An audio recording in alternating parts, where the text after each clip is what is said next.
Okay बच्चों, very good morning all of you. Last class तक हम लोगों ने जितना मुझे याद है फ्रिक्शन चैप्टर की काफी चीजें डिस्कस कर ली थी। फ्रिक्शन से रिलेटेड क्वेश्चंस कर रहे थे अपन। कुछ टाइप्स ऑफ क्वेश्चन बचे थे हमारे। ऐसे क्वेश्चन बचे थे जहां मल्टीपल ब्लॉक्स आ जाते हैं एक के ऊपर एक। तो ऐसे क्वेश्चन को कैसे हैंडल करना होता है वो करेंगे आज अपन। एक और बहुत अच्छा क्वेश्चन था वो भी हमारा अभी बचा हुआ था, वो भी हम डिस्कस करेंगे। तो स्टार्ट करते हैं एक अच्छे क्वेश्चन के साथ में। जो भी ये क्वेश्चन मैं बताने वाला हूं इसका रिजल्ट आप याद रखना बच्चों, ये बहुत अच्छा क्वेश्चन है। देखिए, I have a block which is placed on a rough surface. एक ब्लॉक है जो हॉरिजॉन्टल रफ सरफेस पर रखा है, ग्रेविटी इज वर्टिकली डाउनवर्ड। इस ब्लॉक को मुझे आगे चलाना है, तो आगे चलाने के लिए इस पे मुझे फोर्स लगाना है। मुझे इस ब्लॉक को स्लाइड करवाना है, स्टार्ट कराना है, इसको स्लाइड करना। तो what will be the minimum force required? Minimum force required to start motion of block over surface। Block surface के ऊपर मोशन स्टार्ट कर दे, इसके लिए मिनिमम कितना फोर्स लगाना पड़ेगा? ठीक है, ये क्वेश्चन है आपका। ट्राई करिए इसे एक बार अब जल्दी से। क्वेश्चन ये है, हमारे पास एक ब्लॉक रखा हुआ है, ब्लॉक का मास आप m मान लीजिए। ब्लॉक का मास m दिया हुआ है क्वेश्चन में। इसको हॉरिजॉन्टल सरफेस पे रखा है। हॉरिजॉन्टल सरफेस और ब्लॉक के बीच का फ्रिक्शन कोएफिशिएंट म्यू है। और कुछ कहा नहीं तो यही स्टैटिक यही काइनेटिक है ना, जब कुछ कहा नहीं तो दोनों सेम मान लेना चाहिए। ग्रेविटी वर्टिकली डाउनवर्ड है। अब पूछा है मिनिमम फोर्स क्या लगाना चाहिए ब्लॉक पर जिससे उसका मोशन सरफेस पे स्टार्ट हो जाए।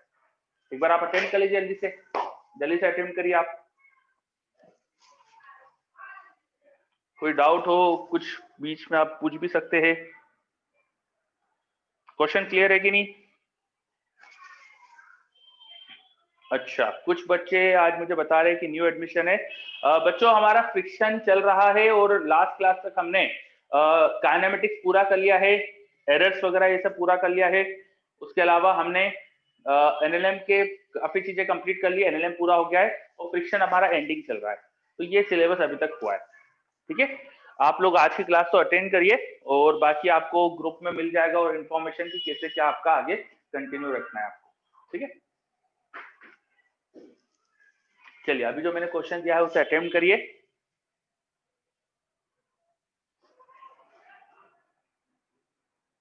No Vinod, it is wrong.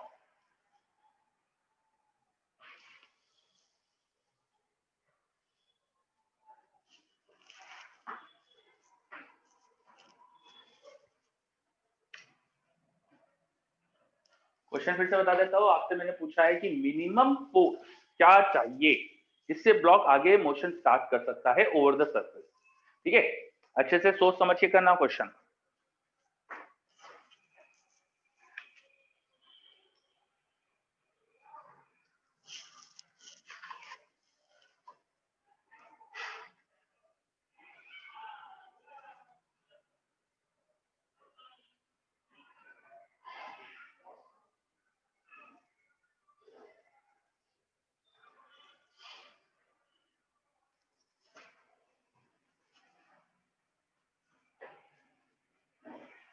Devesh, गलत है आंसर।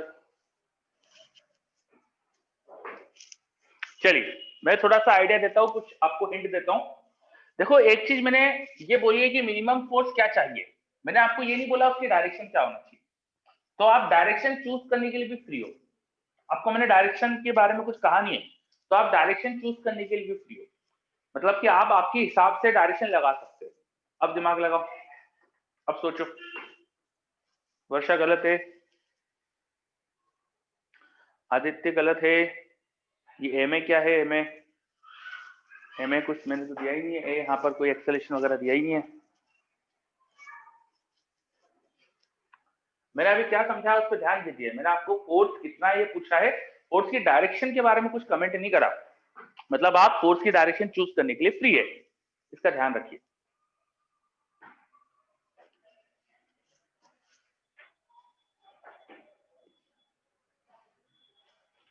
तो स्टार्ट करने के लिए काम करो।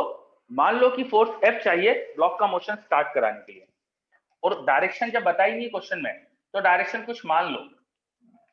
मान लेते हैं कि हॉरिजॉन्टल से किसी एंगल पे हमें फोर्स रिक्वायर्ड है। हॉरिजॉन्टल से मान लेते हैं कि फोर्स जो लगा रहे हैं अपन थीटा एंगल पे लगा रहे हैं, ये थीटा भी हमारे पास एक वेरिएबल हो जाएगा, थीटा भी हमारे पास अननोन है, ठीक है।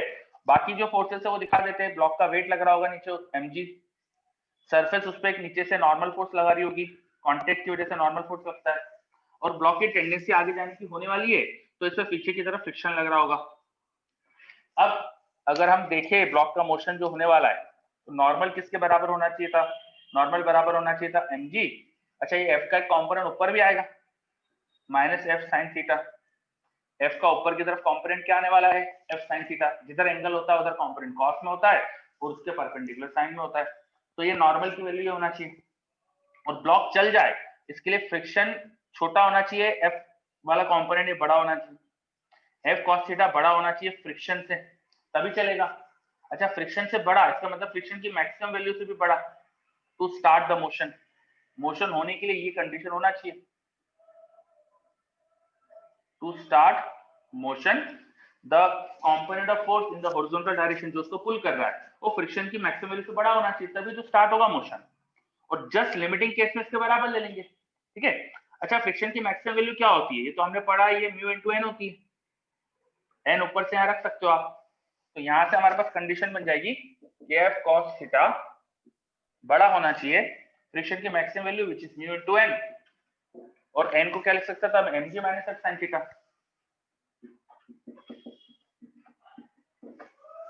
अब यहाँ भी एफ है वहां भी एफ है, और मुझे एफ ही निकालना है, तो एफ को मुझे एक साथ लाना पड़ेगा। सारे एफ वाले टर्म में एक तरफ लेके आ जाता हूँ, यहाँ पे कॉस थीटा लगा हुआ है एफ के इनटू में, और वहां एफ के मल्टीप्लिकेशन में साइन थीटा और ये म्यू, वो इधर आके प्लस हो जाएगा, वहां माइनस तो यहाँ प्लस हो जाएगा, mu sine theta greater than का साइन म्यू एम जी। ये हमारे पास फोर्स का एक्सप्रेशन आ गया, फोर्स आ गया हमारे पास greater than mu M G upon cos theta plus mu sine theta. तो फोर्स इस नंबर से बड़ा होना चाहिए, इस एक्सप्रेशन से बड़ा होना चाहिए। क्या मैं ऐसा आंसर रिपोर्ट कर सकता हूं, बताओ, क्या मैं ऐसे आंसर दे दूं कि म्यू से बड़ा होना चाहिए, क्या ये आंसर सही होगा? आदित्य और वर्षा, क्या स्क्रीन क्लियर है? आदित्य क्लियर है, okay. Yes sir. Sir theta हटाना पड़ेगा सर। हाँ, थीटा हटाना पड़ेगा, बिल्कुल सही है ना। देखो क्या करा है मैंने ब्लॉक का एफबीडी बनाया, एफबीडी बना के जो फोर्स मैंने लगाया ब्लॉक पे, मैंने मान लिया कि ब्लॉक पर एफ फोर्स लगाया था थीटा एंगल पे। फिर मैंने एफबीडी को देखा, मुझे देखा कि वर्टिकल डायरेक्शन में फोर्सेस क्या है, तो नॉर्मल ऊपर है, नीचे एमजी और एफ का कॉम्पोनेंट ऊपर, उससे एफ की एक इक्वेशन ही आ गई, नॉर्मल की इक्वेशन। और फिर आगे अगर ब्लॉक मोशन में है तो एफ का जो इधर कॉम्पोनेंट है वो फ्रिक्शन से बड़ा होना चाहिए, फ्रिक्शन की मैक्सिमम वैल्यू से बड़ा होना चाहिए। तो फ्रिक्शन की मैक्सिमम वैल्यू म्यू एन होती है, एन की वैल्यू रखी, ये एफ वाले टर्म एक तरफ लेके आया, इसको यहाँ डिवाइड करा तो एफ की वैल्यू से बड़ी आ गई। अब मेरा क्वेश्चन ये था क्या ऐसे आंसर रिपोर्ट कर सकता हूँ? नहीं, है ना। अभी जस्ट बताया आपने थीटा को हटाना पड़ेगा, अभी किसी बच्चे ने बताया था थीटा को हटाना पड़ेगा, क्यों? क्योंकि क्वेश्चन में थीटा तो मेंशन ही नहीं है, तो मैंने एज्यूम करा है, तो थीटा के साथ थोड़ी आंसर दे सकते हैं अपन, ठीक है। अब हम सोचते हैं कि कैसे हटाए, तो देखो उन्होंने पूछा है मिनिमम फोर्स रिक्वायर्ड, वो पूछ रहे मिनिमम फोर्स निकालो, तो फोर्स कब मिनिमम होगा? ये म्यू कांस्टेंट है, एम जी कांस्टेंट है, या थीटा वेरिएबल, तो नीचे वाला टर्म जो थीटा पे डिपेंडेंट है वो जब मैक्सिमम हो जाएगा तो फोर्स मिनिमम होगा ना, सही बात है क्या? F will be minimum when the cos theta plus mu sin theta, this expression, this term is maximum, है ना। ये थीटा के साथ बदलेगा टर्म ये वाला, तो अपन ऐसा काम करते हैं ना कि इसकी जो मैक्सिमम वैल्यू होती है वो रख देते हैं, तो फोर्स की वैल्यू मिल जाएगी हमारे पास। अब इसकी मैक्सिमम वैल्यू कैसे निकालें, तो ये हो गया गणित का क्वेश्चन। अब ये तो मैथ्स हो गया कि cos theta plus mu sin theta की मैक्सिमम वैल्यू मिनिमम वैल्यू क्या आती है, कैसे निकाले, तो ये आपको मैथ्स आना चाहिए। अब इसके लिए मैं एक फॉर्मूला निकाल सकते हैं। वेरी गुड, तो इसके लिए मैं एक फॉर्मूला बता देता हूँ, जो हम जनरली फिजिक्स में यूज करते हैं, है ना। साइड में लिख देता हूँ, जब भी कुछ ऐसा टर्म आए, एक constant into sin theta plus another constant into cos theta, जब भी ऐसा टर्म आए, a constant a into sin theta another constant b into cos theta, तो आप उसे ना लिख सकते हो root over A square plus B square into sine theta plus tan inverse B by, ऐसा उसे कन्वर्ट कर सकते हैं। उसे हम कन्वर्ट कर सकते हैं root over A square plus B square into sine theta plus tan inverse B by, इस फॉर्म में कन्वर्ट हो जाएगा। अब मुझे इसकी मैक्सिमम मिनिमम वैल्यू चाहिए, तो देखो साइन वाले टर्म की जो भी मैक्सिमम वैल्यू होगी 1 होगी, साइन की वैल्यू मैक्सिमम 1 आ सकती है और मिनिमम -1 आ सकती है। तो इससे मुझे ये भी समझ में आ रहा है the maximum of A sine theta plus B cos theta, ये क्या हो जाएगा, देखो यहाँ साइन वाला टर्म तो मैक्सिमम 1 हो सकता है, ये पूरा टर्म मैक्सिमम 1 आ सकता है, इसे 1 रख दिया तो ये सिर्फ root over A square plus B square आएगा। ठीक है, अब वही टर्म देखो यहाँ दिख रहा है, कॉस के इंटू में जैसे साइन के इंटू में म्यू है तो ए हो गया, कॉस के इंटू में कुछ नहीं है तो 1 मान लो, तो mu sine theta plus 1 cos theta, तो म्यू हो गया हमारा ए और बी हो गया 1, तो इसकी मैक्सिमम वैल्यू क्या आएगी, वो हमने अभी जो पढ़ा लॉजिक उससे देख सकते हैं अपन, ये लिखा है mu sine theta plus 1 into cos theta, इसकी मैक्सिमम वैल्यू जो अभी मैंने बताया उससे आ जाएगी root over A square plus B square, B is 1 तो उसका स्क्वायर 1 ही होगा। सो इस टर्म की मैक्सिमम वैल्यू आ गई, तो इसको मैक्सिमम रख दो तो फोर्स मिनिमम आएगा, this implies that force minimum हो जाएगा मेरे पास म्यू एम जी अपॉन नीचे वाले टर्म की मैक्सिमम वैल्यू रख दी, मतलब root over mu square plus 1, ये आ गया मिनिमम फोर्स जो हमें लगाना पड़ेगा ब्लॉक को आगे चलाने के लिए। This should be the answer. बात समझ में आई? Yes sir, yes sir. तो पूरा क्वेश्चन अच्छे से ध्यान रखना, आपको एक एक चीज इसकी याद रखना है क्वेश्चन की कि कैसे सॉल्व करा मैंने देखो क्वेश्चन में दिया नहीं था कि फोर्स की डायरेक्शन क्या है, तो सोच लिया, कुछ मान लिया डायरेक्शन मैंने, और फिर मैंने कैसे सॉल्व करा अच्छे से सोचो।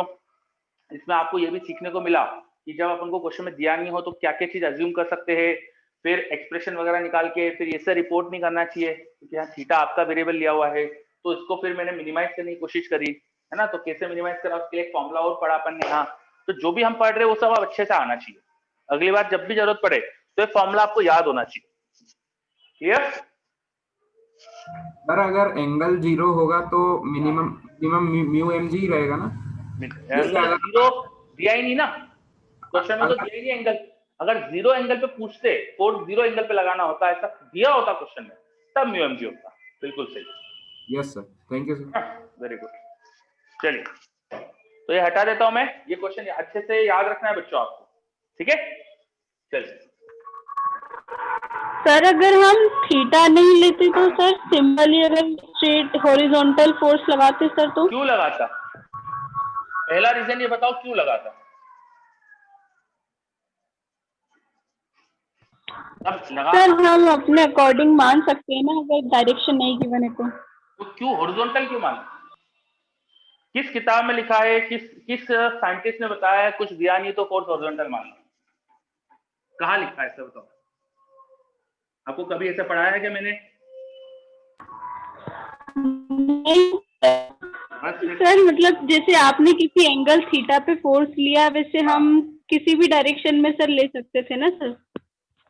तो वो थीटा वेरिएबल है ना मेरा, तो इसलिए तो मैंने उसको थीटा बोला क्योंकि उसकी वैल्यू कुछ भी हो सकती है, समझे? उसको 0 भी ले सकता हूँ, 90 भी ले सकता हूँ, 60 30 जो भी हो सकता है, जो भी वैल्यू पॉसिबल है वो सब ले सकता हूँ, ऐसा। ठीक है, चलो। अच्छा, इस क्वेश्चन में एक चीज रह गई यार, इसमें मैंने फोर्स तो निकलवा दिया मिनिमम, अब वो एंगल नहीं निकलवाया मैंने तुमसे कि वो मिनिमम के लिए क्या एंगल होना चाहिए। ठीक है, तो क्या आप निकाल सकते हो? जो फोर्स आपको निकलवाया है मैंने वो किस एंगल पे लगाना चाहिए, वो एंगल आप निकाल सकते हो क्या? Yes sir. चलो, कैसे?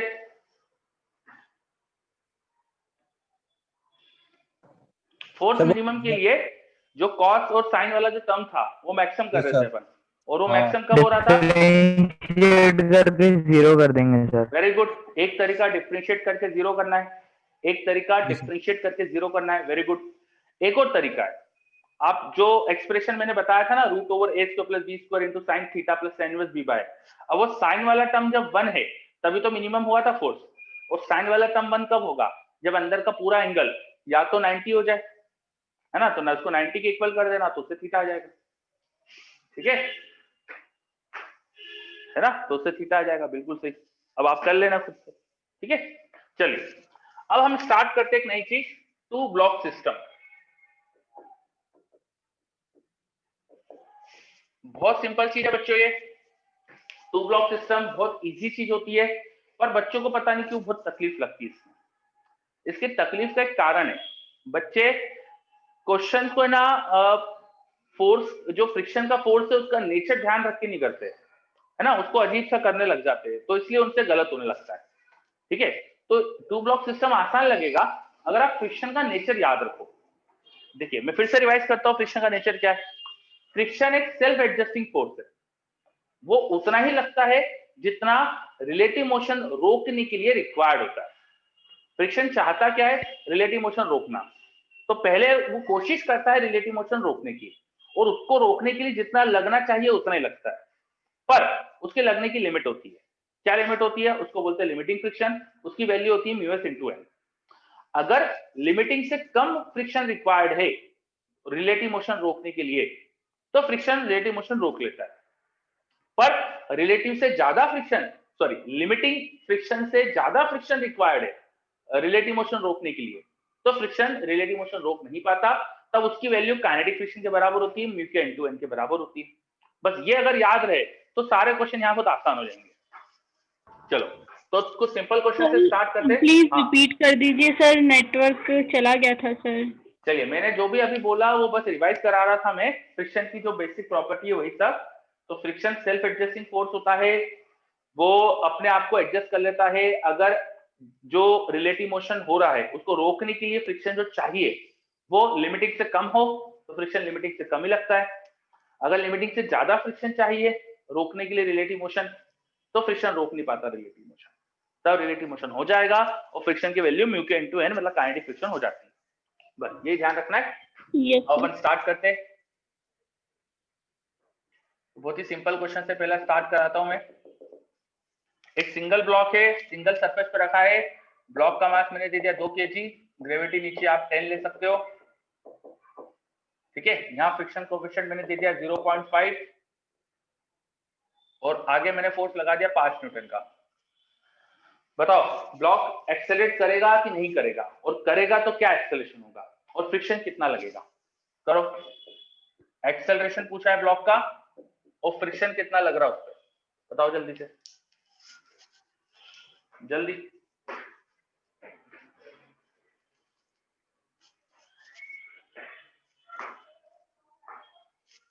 बहुत आसान क्वेश्चन से स्टार्ट कर रहे हैं।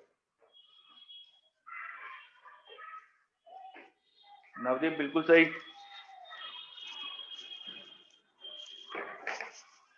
फ्रिक्शन भी बताना नवदीप,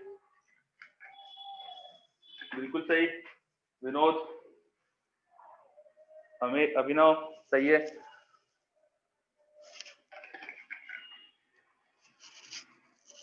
चलिए वेरी गुड, सभी बच्चे सही आंसर दे रहे इसका। देखिए अब एफबीडी बना के देखे, हमने ब्लॉक पे 5 न्यूटन फोर्स आगे लगाया है, हमने ब्लॉक पे 5 न्यूटन का फोर्स आगे लगाया है, उस पर उसका वेट लग रहा होगा नीचे 2 इंटू जी 20 न्यूटन, नॉर्मल ऊपर लगेगा और रोकने के लिए फ्रिक्शन पीछे लगेगा। नॉर्मल वर्टिकल डायरेक्शन में देखे तो केवल 20 न्यूटन है, उसको बैलेंस करेगा, और हॉरिजॉन्टल डायरेक्शन में देखिए तो आगे फ्रिक्शन, आगे फोर्स 5, पीछे फ्रिक्शन। अब चलेगा नहीं चलेगा सोचने के लिए पहले फ्रिक्शन की लिमिटिंग वैल्यू निकालना पड़ती है, तो फ्रिक्शन की मैक्सिमम वैल्यू या लिमिटिंग वैल्यू निकाल लो। वो क्या आती है, वो आती है म्यूएस इनटू एन। म्यूएस या म्यू के अलग नहीं दिया है तो एक ही मान लेते हैं, 0.5 into N is 20 here, so it will be 10 newton. तो मैंने फ्रिक्शन की मैक्सिमम वैल्यू निकाल के रख ली। क्यों, क्योंकि मुझे चेक करना है कि ब्लॉक का मोशन, रिलेटिव मोशन रोकने के लिए फ्रिक्शन कितना चाहिए, वो लिमिटिंग से बड़ा है कि नहीं। तो देखो ब्लॉक को आगे 5 पीछे फ्रिक्शन, अगर ब्लॉक को नहीं चलाना है तो फ्रिक्शन कितना होना चाहिए, सिर्फ 5 न्यूटन होना चाहिए। अगर फ्रिक्शन 5 न्यूटन हो गया तो ब्लॉक रुक जाएगा, और फ्रिक्शन की मैक्सिमम वैल्यू कितनी है 10, तो फ्रिक्शन 5 लग सकता है क्या, हाँ लग सकता है, फ्रिक्शन 10 तक लग सकता है, तो 5 तो इजीली लग जाएगा, है ना। तो मैंने क्या करा, मैंने मैक्सिमम फ्रिक्शन क्या हो सकता है वो निकाला, मैंने चेक करा कि ब्लॉक को रोकने के लिए फ्रिक्शन कितना चाहिए, फिर चेक करा जो रोकने के लिए फ्रिक्शन चाहिए वो मैक्सिमम से कम है कि ज्यादा है, कम है तो रिलेटिव मोशन रुक जाएगा। अब रिलेटिव मोशन रुक जाएगा हमें पता चल चुका है, तो पता चल चुका है तो हम बोल देंगे कि फ्रिक्शन की वैल्यू 5 न्यूटन के बराबर ही होना चाहिए, क्योंकि फ्रिक्शन जितना रोकने के लिए चाहिए उतना ही लगता है। ये मैक्सिमम वैल्यू है, इतनी हो सकती है पर जरूरी नहीं कि इतना लगे। Is it clear? Yes sir. Yes sir. है ना? चलो, तो फ्रिक्शन की प्रॉपर्टी समझने के लिए एक सिंपल सा क्वेश्चन करा अपन ने। अब आगे बढ़ते हैं, अगला question. Now I have two blocks जो एक स्मूथ सरफेस पे रखे हुए थे, दोनों नीचे की सरफेस स्मूथ है। ये ऊपर वाला ब्लॉक फिर से 2 kg का दे रहा हूं मैं, नीचे वाला ब्लॉक भी 2 kg का है। उनके बीच का फ्रिक्शन कोएफिशिएंट अभी 0.5 न्यूटन है, 0.5 न्यूटन। और मैंने ऊपर वाले ब्लॉक पे फोर्स लगा दिया है कितना, 10 न्यूटन का। ठीक है, तो बताओ दोनों का अलग अलग क्या एक्सेलरेशन आ रहा होगा, दोनों का एक्सेलरेशन कितना है वो बताओ, और फ्रिक्शन जहां जितना लग रहा है बताओ। करो, वही एक्सेलरेशन और फ्रिक्शन निकालना है इसके अंदर। करिए, एक्सेलरेशन, दोनों ब्लॉक्स के एक्सेलरेशन क्या क्या होंगे और फ्रिक्शन क्या होगा, जहां भी फ्रिक्शन लग सकता है वहां पे कितना है। करिए, और आंसर टू एवरीवन मत देना, आंसर स्पेसिफिकली मुझे ही देना।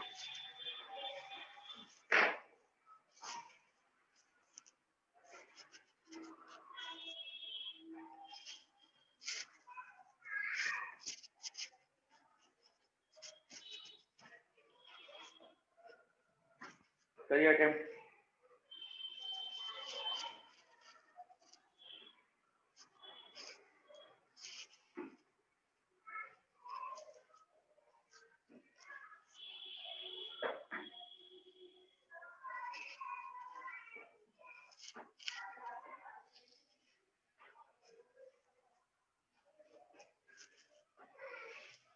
वंशिता गलत है आंसर,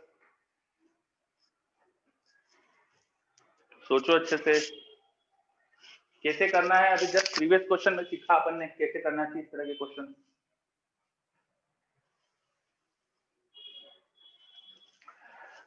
नो देवेश, यहाँ तो सब बढ़िया चल रहा है।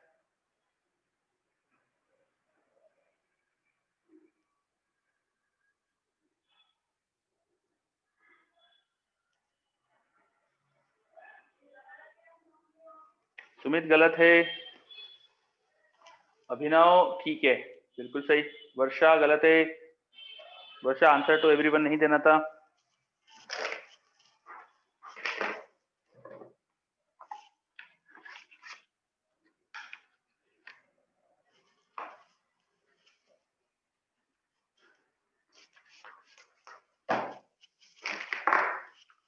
चलिए, अब मैं भी सॉल्व करता हूं। ठीक है, काफी बच्चों के आंसर्स आ रहे हैं मेरे पास, अब मैं भी सॉल्व करता हूं, है ना। देखिए, दोनों ब्लॉक के बीच में फ्रिक्शन है, दोनों ब्लॉक के बीच में फ्रिक्शन है, पर ग्राउंड और नीचे वाले ब्लॉक के बीच में फ्रिक्शन नहीं है। तो ग्राउंड इसको अपोज तो नहीं करेगी चलने से, लेकिन दोनों ब्लॉक के बीच का फ्रिक्शन है तो वो क्या चाहेगा, पहले तो ये बताओ। दोनों ब्लॉक के बीच में फ्रिक्शन है तो वो क्या चाहेगा, जल्दी से क्या चाहेगा दोनों के बीच का friction? Anyone? To stop the relative motion. बिल्कुल सही, to stop the relative motion. What do we mean by stopping relative motion? Relative motion नहीं हो रहा है इसका मतलब क्या होगा, रिलेटिव मोशन नहीं हो रहा है इसका मतलब क्या होगा? दोनों ब्लॉक साथ में रहेंगे सर उसके। बिल्कुल सही, फ्रिक्शन चाहेगा कि दोनों को साथ में रखे, ये फ्रिक्शन की कोशिश रहेगी। तो मान लेते हैं फ्रिक्शन ऐसा करने में सक्सेसफुल हो गया, ठीक है। पहले ऐसा मान लेना चाहिए कि फ्रिक्शन जो चाहता है वो हो रहा है ना, तो ऐसा मान लो। So let assume both blocks are moving together, both blocks are moving together, दोनों ब्लॉक साथ में चलते हैं ऐसा मान लो। तो अगर साथ में चलेंगे तो इनको एक ब्लॉक जैसा देख सकता हूं, 2 to 4 kg 10 न्यूटन, तो एक्सेलरेशन क्या आना चाहिए था, 10/4 kg, मतलब कि 5/2 या 2.5, ये एक्सेलरेशन आना चाहिए दोनों का। मैंने ऐसा मान लिया कि फ्रिक्शन जो चाह रहा था करने में सक्सेसफुल हो गया। अब जरा दोनों का एफबीडी बना के चेक करते हैं। ऊपर वाले ब्लॉक पे तो आपने 10 न्यूटन का फोर्स लगाया है, और अगर साथ में चलेंगे तो इसका एक्सेलेरेशन आ रहा है 2.5। नीचे वाले ब्लॉक पे आपने कोई फोर्स नहीं लगाया और इसका एक्सेलेरेशन आपने बोला 2.5 आना चाहिए। कैसे आ सकता है? वो तभी आ सकता है जब उसको फ्रिक्शन लगे और उसको आगे की तरफ वो फोर्स प्रोवाइड करे। दोनों ब्लॉक के बीच का फ्रिक्शन इस नीचे वाले ब्लॉक को आगे फोर्स प्रोवाइड करेगा, ऊपर वाले ब्लॉक को पीछे फोर्स प्रोवाइड करेगा। और ये होना चाहिए हॉरिजॉन्टल डायरेक्शन में फोर्सेस। वर्टिकल देखे तो 2 kg का ब्लॉक है, 20 न्यूटन नीचे वेट लगेगा, यहाँ से एक नॉर्मल आ जाएगा, वही नॉर्मल दूसरे ब्लॉक पे नीचे आएगा और उस पर उसका वेट लगेगा नीचे की तरफ 20 न्यूटन, और यहाँ से एक और नॉर्मल लगेगा, उसको मैंने N1 बोल दिया। ये मैंने एफबीडी बना दिया प्रॉपर्ली, सारे फोर्सेस दिखा दिए। ऊपर वाले ब्लॉक को देखे तो वर्टिकल फोर्स N है, नीचे 20 है, तो N होना चाहिए था 20। ये N हटा देता हूँ, वो नॉर्मल के साथ अपन कंफ्यूज हो जाते हैं, है ना। तो ये N ऊपर नीचे 20, तो N 20 होना चाहिए। फिर आगे देखे 10 न्यूटन, पीछे देखे फ्रिक्शन, तो 10 माइनस फ्रिक्शन होना चाहिए mass into acceleration which is 2.5। तो सॉल्व करो तो यहाँ से फ्रिक्शन की वैल्यू क्या होना चाहिए, 2 × 2.5 मतलब 5, इधर आके माइनस होके 5 न्यूटन ही आएगा, फ्रिक्शन आएगा 5। वो न्यूटन आप समझते, एन नहीं लिखा वहां पे, तो फ्रिक्शन 5 न्यूटन चाहिए। और नीचे पे अगर 5 न्यूटन लगा दो, देखो ये फ्रिक्शन 5 न्यूटन है, अभी निकाला, वो 5 होगा, इसका मास 2 kg पता था, तो एक्सेलरेशन 2.5 आ जाएगा। तो फ्रिक्शन 5 न्यूटन होगा तो दोनों साथ में चल पाएंगे, ऐसा हमें पता चला। अभी हमने माना कि साथ में चल रहे हैं, उससे एक्सेलरेशन क्या होना चाहिए निकाला, इस एक्सेलरेशन को प्रोवाइड कराने के लिए दोनों में फ्रिक्शन कितना चाहिए वो निकाला, तो 5 न्यूटन आया। अब मैक्सिमम फ्रिक्शन क्या हो सकता है, सोचो फ्रिक्शन की मैक्सिमम वैल्यू क्या आ सकती है, एफआर मैक्सिमम पॉसिबल क्या होता है बताओ, म्यू इनटू एन होता है आई थिंक, यस सर। है ना। और एन कौन सा वाला लेंगे, जो इनके बीच में लग रहा है, इन दो सरफेस जहां पे फ्रिक्शन है उनका कांटेक्ट वाला एन, ये वो मैंने निकलवाया था, देखो 20 था, नॉर्मल 20 था, म्यू 0.5 था, तो फ्रिक्शन की मैक्सिमम वैल्यू 10, और रिलेटिव मोशन रोकने के लिए फ्रिक्शन चाहिए सिर्फ 5। तो रिलेटिव मोशन रोक पाएगा कि नहीं फ्रिक्शन, बोलो। देगा सर, रोक पाएगा sir. Required friction to stop relative motion is 5 Newton only, whereas maximum, but FR maximum is 10। तो फ्रिक्शन रिलेटिव मोशन रोकने के लिए सिर्फ 5 का रिक्वायर्ड है, मैक्सिमम 10 है, तो of course friction relative motion रोक लेगा। This implies that both block will move together। तो दोनों ब्लॉक साथ में चलेंगे और क्या फ्रिक्शन से चलेंगे, निकाल दिया था अपने 2.5 का, क्या फ्रिक्शन होगा उनके बीच में, अभी निकाला था 5 न्यूटन का। Is it clear? ये आंसर हो गया हमारे पास, एक तो फ्रिक्शन का एक आंसर हो गया ये, और एक्सेलरेशन का आंसर हो गया ये। बोलो समझ में आया मैंने किससे करा, समझ में आया? मैंने मान लिया फ्रिक्शन जो चाह रहा है करने में सक्सेसफुल हो गया। अगर ऐसा होता है तो फ्रिक्शन कितना चाहिए मुझे और फ्रिक्शन की मैक्सिमम वैल्यू क्या है वो निकाली और कंपेयर करा, कंपेयर करके समझ में आ गया कि जो चाह रहा है वो हो पाएगा कि नहीं हो पाएगा। समझ में आया तरीका? किसी को भी डाउट? Yes sir. चलिए सबको अगर क्लियर है तो क्वेश्चन को थोड़ा सा बदल देता हूं मैं, थोड़ा सा क्वेश्चन बदल देता हूं मैं, ठीक है। अब यहां पर एक काम कर देता हूं मैं,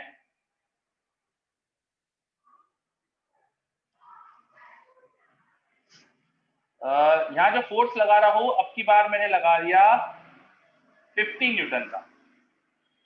50 बहुत ज्यादा हो जाएगा, पहले कितना लगाया था, 10 लगाया था ना, 20 30 कर देते बस। 30 न्यूटन का फोर्स है। चलो दोनों ब्लॉक में से ऊपर वाले ब्लॉक पे 30 न्यूटन का फोर्स है। अब करो, क्वेश्चन बदल दिया मैंने थोड़ा सा, अब करो, निकालो क्या आना चाहिए आंसर, करिए ट्राई। ये नया क्वेश्चन जैसा नोट करके करना बच्चों, ठीक है, नया क्वेश्चन है आपके लिए।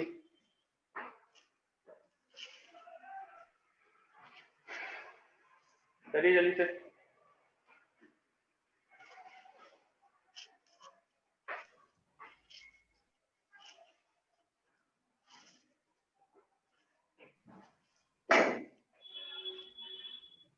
समझ का कुछ आंसर आया है? समझ अच्छे से चेक कर लीजिए, अच्छे से चेक कर लो।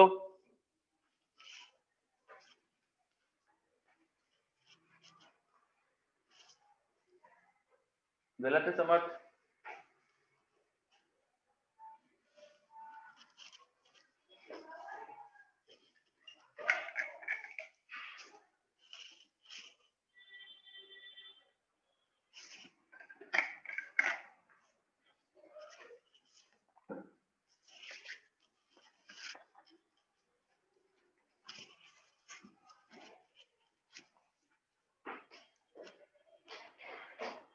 सुमित ठीक है, अभिनव चेक करते हैं अपन।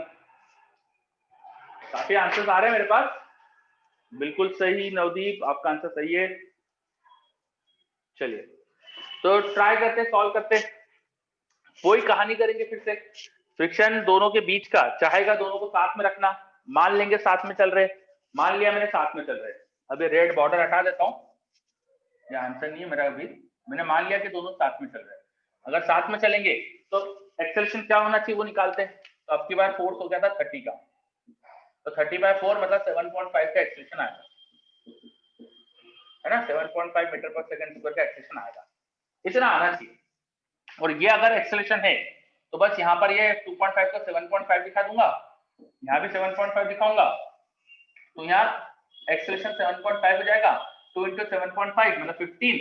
तो फ्रिक्शन की वैल्यू कितनी आ जाएगी आपकी बार, उधर हो गया 15, तो एफ आर उधर गया, वो जरा क्या माइनस होगा 15 न्यूटन सर। 7.5 × 2 15, एफ आर उधर गया, वो जरा क्या माइनस हो गया, तो फ्रिक्शन की वैल्यू -5 आएगी। यहाँ तो कुछ गलती हो रही है, जस्ट अ सेकंड। अच्छा ये 10 नहीं है ना यहाँ, तो ये गलती लिखी थी ना मैंने, 30 ना, 30 है सर, ये सर ना, हाँ ये 30 करना पड़ेगा मुझे, यस। तो यहाँ से फ्रिक्शन आने वाला है देखो 15 न्यूटन का, ठीक है। इस एफबीडी में मैंने यहाँ 30 कर दिया, क्योंकि क्वेश्चन में 30 न्यूटन कर दिया था, तो इक्वेशन ये बन जाएगी, उससे सॉल्व करके फ्रिक्शन आना चाहिए 15 न्यूटन का। फ्रिक्शन रिक्वायर्ड है दोनों का रिलेटिव मोशन रोकने के लिए, फ्रिक्शन जो चाहिए वो 15 न्यूटन है। पर मैक्सिमम फ्रिक्शन अभी भी नॉर्मल तो 20 होगा ना, तो क्या मैक्सिमम बदला नहीं। तो required friction to stop relative motion is now 15 newton, but maximum is 10 newton. तो यार रिक्वायर्ड 15 है और अधिकतम तो वो हो सकता है सिर्फ 10, तो रोक पाएगा क्या friction relative motion? No sir. No, both block will not move together,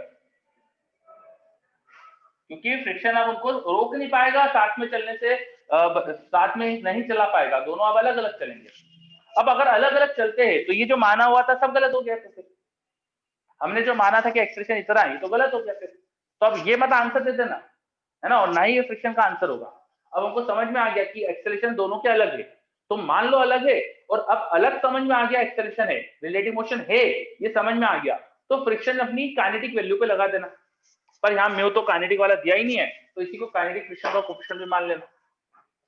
तो रिलेटिव मोशन हो रही है पता चल गया, तो आपको फ्रिक्शन कितना है वो पता चल गया। अब फ्रिक्शन जो होगा वो काइनेटिक वाला होगा, फ्रिक्शन काइनेटिक वाला होगा। अब काइनेटिक फ्रिक्शन कितना होता है, वो म्यू के इंटू एन होता है, पर म्यू के तो क्वेश्चन में दिया ही नहीं था अलग से, तो इसी को म्यू के भी मान लेंगे। तो म्यू के इंटू एन करेंगे तो फिर से वो 10 न्यूटन आएगा, ठीक है। तो अब ये समझ में आ गया कि दोनों पर फ्रिक्शन 10 न्यूटन का है। अब 10 न्यूटन का अगर फ्रिक्शन है तो नीचे वाले का एफबीडी देखो जरा, इस पर आगे फोर्स तो केवल एक फ्रिक्शन ही ना, है ना। तो फ्रिक्शन 10 न्यूटन है अगर, तो एक्सेलरेशन ऑफ ब्लॉक 2, नीचे वाले ब्लॉक का एक्सेलरेशन, इसको मैंने 2 मान लिया, है ना, इसका एक्सेलरेशन, इसको मैं ब्लॉक 2 बोल देता हूँ, या बी बोल देते हैं, ऊपर वाले को ए, नीचे वाले को बी। तो एक्सेलरेशन ऑफ बी क्या हो जाएगा, फिर आगे लगेगा 10 न्यूटन, पीछे डिवाइड बाय मास, वो आ जाएगा 5 मीटर पर सेकंड स्क्वायर का। ये आ गया सेकंड ब्लॉक का एक्सेलरेशन। फर्स्ट का निकालते, आगे 30 का फोर्स, पीछे 10, 30 आगे की तरफ फोर्स से, पीछे फ्रिक्शन 10 न्यूटन है, डिवाइड बाय मास 2 न्यूटन था, तो एक्सेलरेशन ऑफ ब्लॉक ए वो कितना आ जाएगा, 10 का आ जाएगा, देखो दिख रहा है। ये समझ में आया मैंने क्या करा, उस पर आगे की तरफ 30 न्यूटन लग रहा है, पीछे फ्रिक्शन का फोर्स ओनली 10 न्यूटन था, तो इनको सब्ट्रैक्ट करके मैंने एक्सप्रेशन निकाल दिया। ये आया कि नहीं बताइए जल्दी से, नीचे जो लिखा मैंने। सर इस केस में दोनों को अलग अलग करके सॉल्व करना है। हाँ वो अलग अलग ही, तो अभी भी ये डायग्राम भी तो अलग अलग ही थे, एफबीडी तो अलग ही बनाया था ना मैंने, बस ये एक्सेलरेशन जो है ये अब 7.5 नहीं रहेगा, कुछ बदल गया है। वो कितना हो गया वही निकाला अपन, समझे? समझ में आया क्या पॉइंट? ये फिर से बता Yes, देता हूँ, यस चलो, सर, है ना? Yes sir. फिर से बता देता हूँ, दो ब्लॉक थे, एक फ्रिक्शन एक फोर्स लगाया था 30 न्यूटन, पूछा है दोनों का एक्सेलरेशन और फ्रिक्शन क्या होगा। तो एक्सेलरेशन फ्रिक्शन निकालने के लिए पहले फ्रिक्शन की प्रॉपर्टी क्या होती है सोची। फ्रिक्शन चाहता है दोनों को साथ में रखना, तो मान लिया कि साथ में, माना साथ में है तो एक्सेलरेशन 7.5 आया। वो एक्सेलरेशन अगर है तो फ्रिक्शन जो आ गया वो 15 न्यूटन का आ गया, और फ्रिक्शन मैक्सिमम जो था वो 10 ही का था। इससे हमको समझ में आ गया कि रिक्वायर्ड फ्रिक्शन रिलेटिव मोशन रोकने के लिए 15 का है, बट मैक्सिमम 10 का हो सकता है। मतलब दोनों ब्लॉक साथ में नहीं रह सकते, दो फ्रिक्शन को साथ में रख ही नहीं पाएगा, क्योंकि वो फ्रिक्शन 15 न्यूटन रिक्वायर्ड है, पर उतना हो ही नहीं सकता फ्रिक्शन। तो अब दोनों अलग अलग चलेंगे, कंफर्म हो गया। अगर अलग अलग चलेंगे तो फ्रिक्शन की वैल्यू काइनेटिक फ्रिक्शन के बराबर होती है, वो होती म्यू के इंटू एन। म्यू के क्वेश्चन में अलग से दिया नहीं है, तो म्यू एस और म्यू के एक ही मान लेंगे, उसे 0.5 ही ले लिया मैंने, तो 0.5 ही ले लिया, तो यहाँ पर आ गया 10 न्यूटन। यहाँ पे 10 न्यूटन फ्रिक्शन की वैल्यू लिख दी। अब एक्सेलरेशन ऑफ ब्लॉक बी और ए अलग अलग निकाल दिया। कैसे निकाला? ब्लॉक बी का एफबीटी देखा, इस पे आगे फ्रिक्शन लग रहा है, पीछे कोई फोर्स नहीं है, फ्रिक्शन कितना था अभी डिसाइड कर लिया था 10 न्यूटन। 10 न्यूटन का फ्रिक्शन डिवाइड बाय इसका मास, वो आ गया एक्सेलरेशन। दूसरे ब्लॉक को देखा, उस पर आगे 30 न्यूटन का फोर्स है, पीछे फ्रिक्शन वो 10 का था, तो 30 माइनस 10 बाय मास, ये सेकंड ब्लॉक का आ गया एक्सेलरेशन। देख लो, कोई दिक्कत?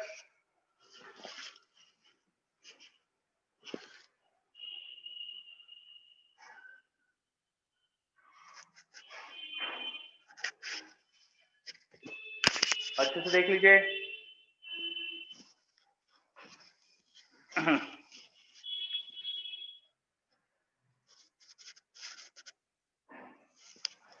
आया कि नहीं आया? गुंजन तो बता रहा है क्लियर है, आदित्य बोल रहा है क्लियर है। ठीक है, चलिए सबको क्लियर। तो इस तरह से करते देखो ऐसे क्वेश्चन, ठीक है। अब आपको एक तरह से मेथड याद ही हो जाना चाहिए।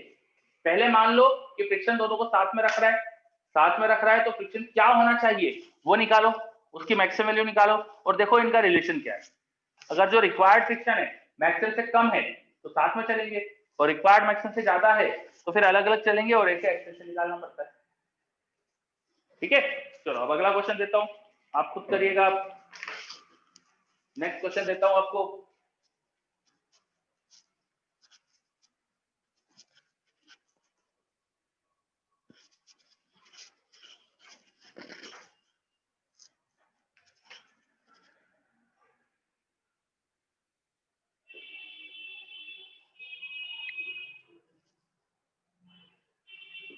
देखो नीचे तो स्मूथ सरफेस है, ब्लॉक्स के बीच का फ्रिक्शन कोएफिशिएंट फिर से मैंने 0.5 दे दिया।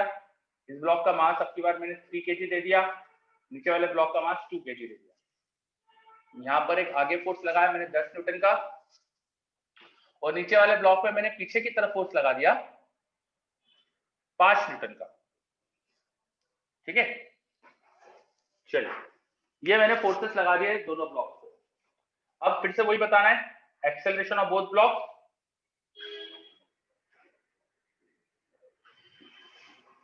एंड फ्रिक्शन बिटवीन देम, ये पूछा है। ग्रेविटी नीचे की तरफ है जी, उसे 10 मीटर पर सेकंड स्क्वायर ले सकते हो। करिए,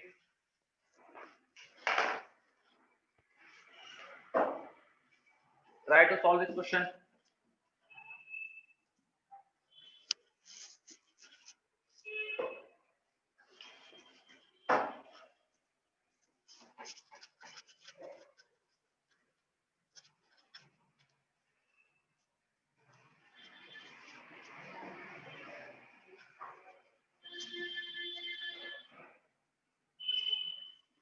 क्वेश्चन में सब कुछ क्लियर है ना? क्वेश्चन में कुछ भी दिक्कत हो तो पूछ लो, कुछ दिख नहीं रहा हो, लैंग्वेज क्लियर नहीं हो तो पूछ सकते हो। अटेम्प्ट करिए। नवदीप का तो आंसर भी आ गया मेरे पास, वेरी गुड।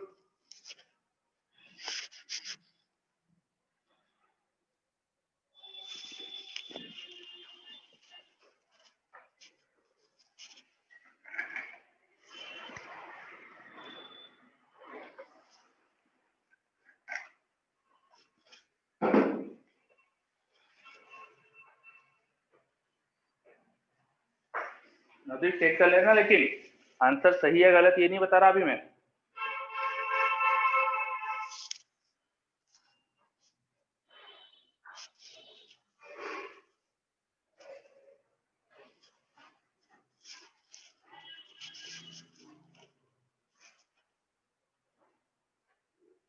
अभिनव गलत है, अमन बिल्कुल सही, जंशनी बिल्कुल सही, नवदीप आपका भी सही है, विनोद गलत है बेटा।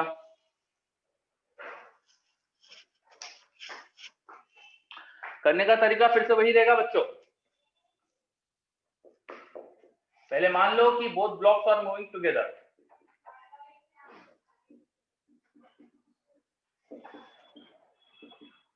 क्यों मानेंगे ऐसा? क्योंकि उनका बीच का फ्रिक्शन यही चाहता है। तो अगर ऐसा हो रहा है तो वो एक ब्लॉक जैसा दिखेगा मुझे, जो आगे 10 न्यूटन फोर्स था, पीछे 5, मास CO2 तो 5 हो गया। तो इससे समझ में आया कि एक्सेलरेशन क्या आना चाहिए, आगे 10 है इसलिए ज्यादा फोर्स आगे, इसलिए एक्सेलरेशन आगे होगा, -5 पीछे, डिवाइड बाय मास टोटल 5, तो 1 का आना चाहिए। अब अलग अलग एम्पिटी बनाओ दोनों के, ये 3 kg, ये नीचे 2 kg। 3 kg पे एक एक्सटर्नल फोर्स 10 न्यूटन का है, और यहाँ पीछे फ्रिक्शन लग रहा होगा, नीचे वही फ्रिक्शन आगे, और इस पे पीछे की तरफ आपने क्वेश्चन में फोर्स दिखाया था 5 न्यूटन का।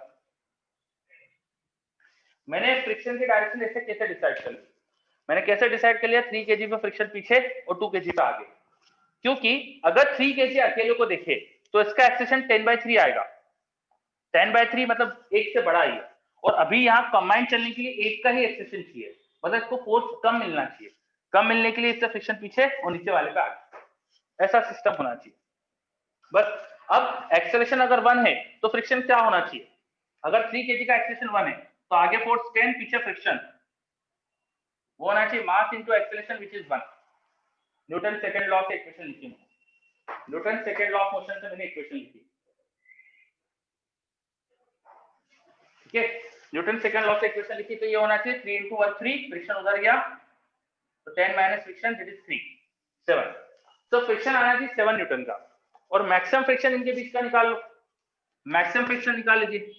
फ्रिक्शन मैक्सिमम क्या पॉसिबल है? म्यू 0.5 इंटू एन,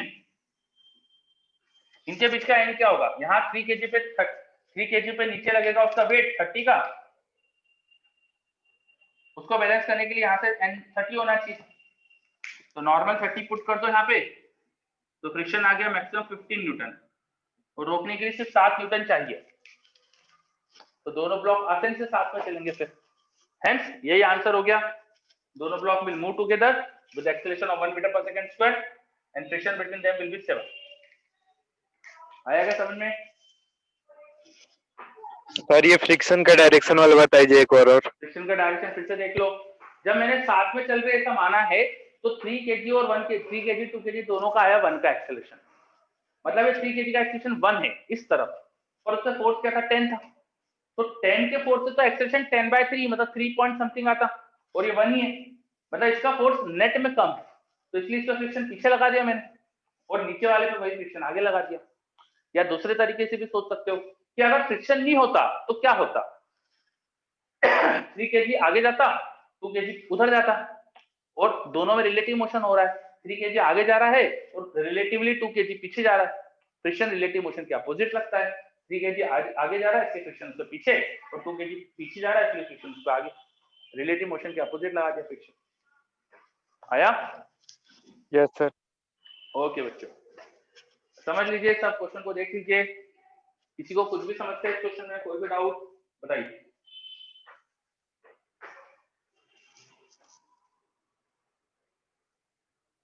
चलिए वेरी गुड, तो थोड़ा सा क्वेश्चन में बढ़ा देता हूं, अगला क्वेश्चन देता हूं इसी को चेंज करके। जो आगे फोर्स था इसको कर दिया मैंने 30 न्यूटन, पीछे का जो फोर्स है चलो वो हटा देते हैं, नहीं लगाया यहाँ पे कोई भी फोर्स, ठीक है। लेकिन ग्राउंड फ्रिक्शन लेस नहीं दिया, आपकी बार यहाँ पे फ्रिक्शन है, इनके बीच में फ्रिक्शन कोएफिशिएंट कितना है? 0.1। 0.1। चलो अब करो, बताइए कि दोनों का एक्सेशन क्या आएगा और दोनों के बीच का फ्रिक्शन कितना होगा। करिए, नया क्वेश्चन कर दिया मैंने ये, ठीक है। दो ब्लॉक का मास वही दिया, उनके बीच का फ्रिक्शन वही दिया, पर ग्राउंड और 2 kg की में भी फ्रिक्शन है आपकी बात, इसका ध्यान रखना। करिए, अटेम्प्ट करिए अच्छे से।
चलिए, आंसर आ रहे हैं मेरे पास। अमन का आंसर आया है, नवदीप का भी आ गया, वेरी गुड।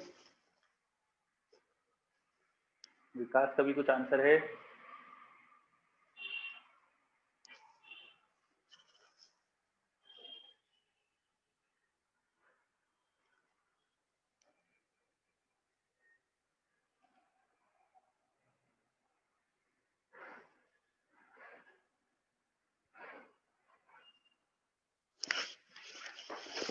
ओके, सॉल्व करता हूं मैं भी। देखिए,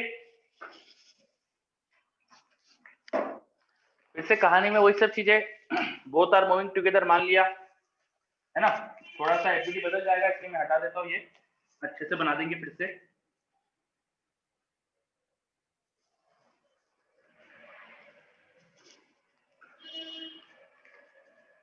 देखो, अब सबसे बड़ा चेंज ये हो गया था कि ग्राउंड के साथ भी फ्रिक्शन था। यहाँ 0.1 न्यूटन का फ्रिक्शन है, 0.1 का coefficient of friction.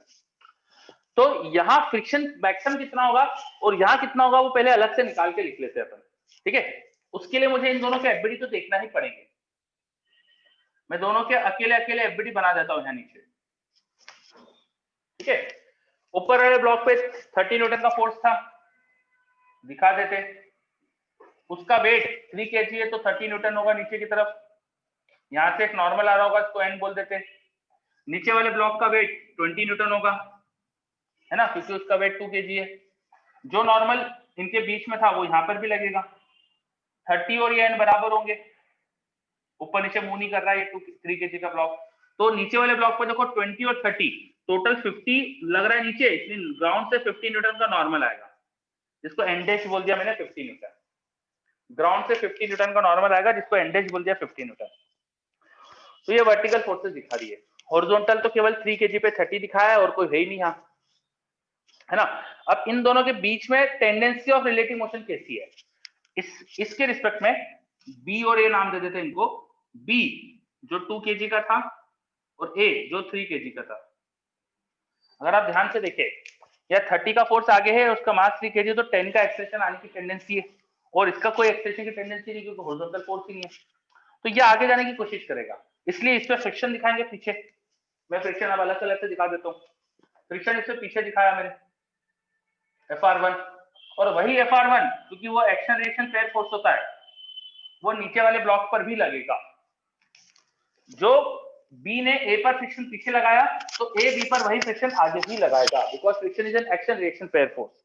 B A पर फ्रिक्शन पीछे लगा रहा है, तो ए बी पर फ्रिक्शन आगे लगाएगा। ये पॉइंट समझ में आया? दोनों ब्लॉक एक दूसरे फ्रिक्शन लगाएंगे अपोजिट डायरेक्शन। अब जब बी पर फ्रिक्शन आगे लगा, उसे बी के आगे जाने की टेंडेंसी है, वो आगे जाने की कोशिश करेगा। तो बी को ग्राउंड, क्योंकि यहाँ फ्रिक्शन है, पीछे फ्रिक्शन लगा के रोकने की कोशिश करेगी। अब ग्राउंड से यहाँ एक और फ्रिक्शन भी आएगा, उसको बोल दिया मैंने FRG, ग्राउंड वाला फ्रिक्शन FRG। ठीक है, तो दो फ्रिक्शन है यहाँ पर, एक दोनों ब्लॉक के बीच का फ्रिक्शन जिसको मैंने FR1 बोल दिया, दूसरा ग्राउंड वाला फ्रिक्शन जिसको FRG बोल दिया। ये पॉइंट समझ में आया? और मैंने कैसे फ्रिक्शन की डायरेक्शन डिसाइड करी ये भी समझो। पहले मैंने देखा कि फ्रिक्शन बनाया नहीं था, पहले मैंने देखा कि 3 kg का मोशन किधर हो रहा है, उस पर 30 न्यूटन का फोर्स है, तो 10 के एक्सेलरेशन से वो आगे जाएगा। और इसका मोशन किधर है वो देखा, बी पे कोई फोर्स ही नहीं था तो उसका मोशन की टेंडेंसी नहीं थी। तो क्योंकि ए के मोशन की टेंडेंसी आगे है बी के रिस्पेक्ट में, इसलिए बी ए पर पीछे फ्रिक्शन लगाएगा और ए बी पर आगे लगाएगा। अब ये आगे जो फ्रिक्शन आ गया इसकी वजह से बी आगे जाएगा, तो ग्राउंड बी पर पीछे फ्रिक्शन लगाएगी। पहले तो ये डायरेक्शन डिसाइड कर दो। ये चीज समझ में आई क्या सभी बच्चे? डायरेक्शन समझ में आ रही क्या? बोलिए। Yes sir. ओके बच्चों, यस सर। Thank you. चलिए, तो अब पहले फ्रिक्शन की डायरेक्शन डिसाइड कर लिया। अब मैंने माना कि दोनों साथ में चल रहे, तो दोनों साथ में चलेंगे अगर, तो कंबाइंड ब्लॉक देख सकता हूँ। कंबाइंड देखूंगा तो 30 न्यूटन का ये फोर्स था बाहरी एक्सटर्नल, और ग्राउंड से जो फ्रिक्शन है वो भी तो एक्सटर्नल हो जाएगा ना, है ना? वो FRG की मैक्सिमम वैल्यू कितनी होगी? यहाँ का नॉर्मल देखिए कितना है 50, यहाँ का नॉर्मल 50 और म्यू कितना 0.1, तो FRG की मैक्सिमम वैल्यू यहाँ लिख देता हूँ, FRG मैक्स, ग्राउंड वाला फ्रिक्शन जो मैक्सिमम हो सकता है वो क्या हो सकता है 0.1 इंटू नॉर्मल इज 50, 5 न्यूटन का। तो ग्राउंड यहाँ फ्रिक्शन लगा सकती 5 न्यूटन का, लेकिन तुम दोनों पे लगा रहे हो 30 न्यूटन का, तो डेफिनेटली दोनों आगे जाएंगे क्योंकि ग्राउंड रोक नहीं पाएगी, उसका फोर्स केवल 5 न्यूटन का हो सकता है, तो दोनों डेफिनेटली आगे चलेंगे। इसलिए बोथ आर मूविंग टुगेदर सही माना है अपन ने, और साथ में चल सकते हैं ऐसा मान लेते हैं। अब नेट फोर्स क्या हो गया 30 - 5 25 बाय मास विच इज 5, तो एक्सेलरेशन कितना आना चाहिए? तो अब कॉमन एक्सेलरेशन आना चाहिए 5 मीटर पर सेकंड स्क्वायर का, अगर साथ में चलेंगे तो ये अलग अलग एफबीटी भी देख लो। अभी तुमने देखा कि इसका एक्सेलरेशन 5 का आने वाला है, तो इसका एक्सेलरेशन अगर 5 का है तो इसके इक्वेशन बना लेते हैं अपन अब। ठीक है, आगे फोर्स 30 न्यूटन, पीछे देखिए यहाँ FR1 लग रहा है, ये होना चाहिए mass into acceleration which is 5, अभी डिसाइड करा था हमने, तो इससे FR1 की वैल्यू क्या आनी चाहिए 3 × 5 15, यहाँ के माइनस होगा तो 15 न्यूटन, बट FR1 की मैक्सिमम वैल्यू क्या थी म्यू इंटू एन, म्यू कितना है वहां का 0.5, एन कितना होगा इनके बीच में 30 का मास 30 kg आ जाएगा, तो ये आएगा 15, जस्ट बराबर ही हो गया है। तो मैक्सिमम फ्रिक्शन के जस्ट बराबर ही फ्रिक्शन चाहिए हमें रोकने के लिए, बराबर भी लग सकता है यस, तो बराबर लग के रोक लेगा, तो इसका मतलब both block will move together because friction FR1 की जो रिक्वायर्ड वैल्यू है वो जस्ट बराबर है FR1 की मैक्सिमम वैल्यू से, वो कम भी होती है बराबर भी होती है तो चलता है, ज्यादा नहीं होनी चाहिए, तो बराबर है इसलिए साथ में चल पाएंगे, तो साथ में चलेंगे, ये अपन ने सही माना था और उससे एक्सेलरेशन सही आ गया, ये एक्सेलरेशन सही हो गया। और फ्रिक्शन की वैल्यूज अभी हमने FR1 दोनों के बीच का फ्रिक्शन निकाला 15 न्यूटन हो जाएगा, और ग्राउंड से फ्रिक्शन FRG वो 5 न्यूटन हो जाएगा, सिंपल। बोलो आया क्या सभी? बच्चे देख लीजिए एक बार, is it clear? Yes sir. Yes sir. Okay बच्चों, तो एक एक चीज समझ में आ गई मैंने कैसे स्टेप बाय स्टेप क्या करा है? यस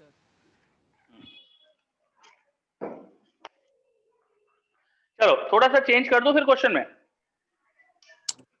सर ये एक्सेलरेशन में 30 - 5 जो किया वो एक बार बता दीजिए। 30 - 5 क्यों करा? देखो ये 3 kg पे 30 न्यूटन एक्सटर्नल फोर्स हमने लगाया, यस और सर। ग्राउंड 2 kg पे पीछे फ्रिक्शन लगा रहा है, यस सर। वो कितना हो सकता है मैक्सिमम 5। 5 तो अगर मैं मान रहा हूं कि मूव कर रहे, मैं मान रहा हूं कि मूव कर रहे, तो मूव करेंगे तो ग्राउंड कितना फ्रिक्शन लगाएगी? मैक्सिमम लगाएगी, यस सर। है ना? तो मैक्सिमम वाला फ्रिक्शन लगा दिया ग्राउंड का मैंने, क्योंकि मैंने मूव कर रहे ऐसा मान लिया था। ठीक है, ओके सर। ओके चलिए, तो ये 2 ब्लॉक सिस्टम्स के अपन ने जो टाइप के क्वेश्चन होते हैं सब देख लिए। अब आगे बढ़ते, अगला क्वेश्चन।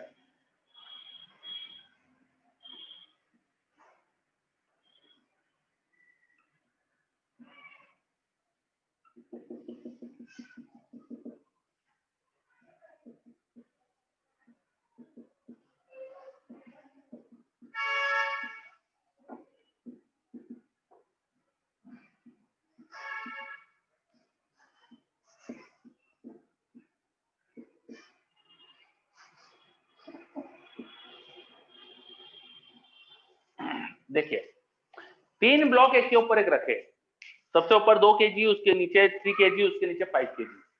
सबसे ऊपर के ब्लॉक का मास 2 kg है, उसको ए बोल दिया, this is B, this is C. 3 block एक के ऊपर एक रखे। अब बीच वाले ब्लॉक पर मैंने एक फोर्स लगाया, कितना लगाया, चलो अब की बार मैंने वेरिएबल लगाया एफ, मैंने एफ फोर्स लगाया, कितना मैंने दिया नहीं, ठीक है। अब मैं पूछ रहा हूं what could be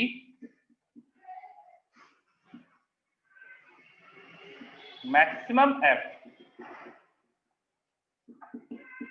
so that 3 blocks moves together। Maximum force क्या हो सकता है जिससे तीनों ब्लॉक साथ में चलते रहे? करिए ट्राई, अटेम्प्ट करिए इसे।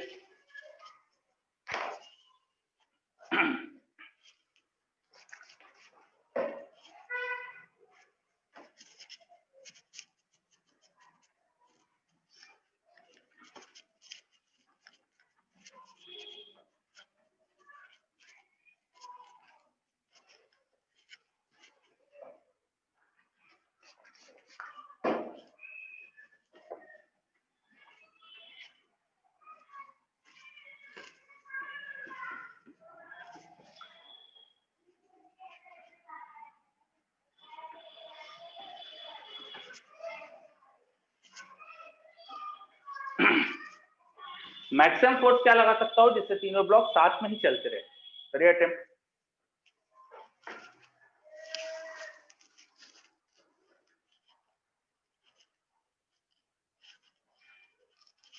स्वाति का एक क्वेश्चन आया पिछले क्वेश्चन से रिलेटेड मेरे पास कि फ्रिक्शन ग्राउंड से मैंने एक्सटर्नल क्यों लिया था, क्योंकि देखो ग्राउंड 3 जो नीचे जो ब्लॉक था उसके एक्सटर्नली तो होगा, हमारे 2 ब्लॉक को हम अगर सिस्टम माने तो ग्राउंड जो फोर्स लगाएगी वो एक्सटर्नली तो हुआ, समझे। उन ब्लॉक का आपस का फोर्स इंटरनल हो जाएगा, पर ग्राउंड जो लगाएगी वो तो ग्राउंड तो बाहरी चीज होगी ना, उसका फोर्स एक्सटर्नली दिखाएंगे।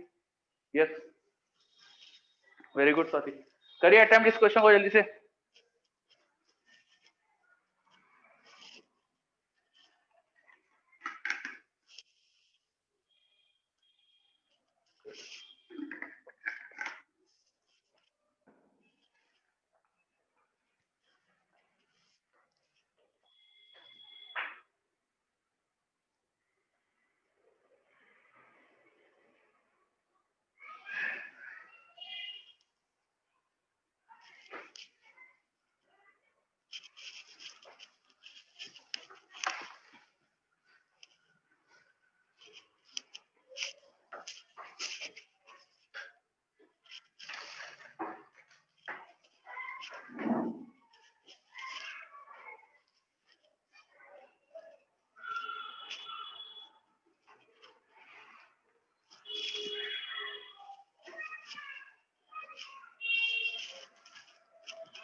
चलिए मेरे पास आंसर आ रहे हैं।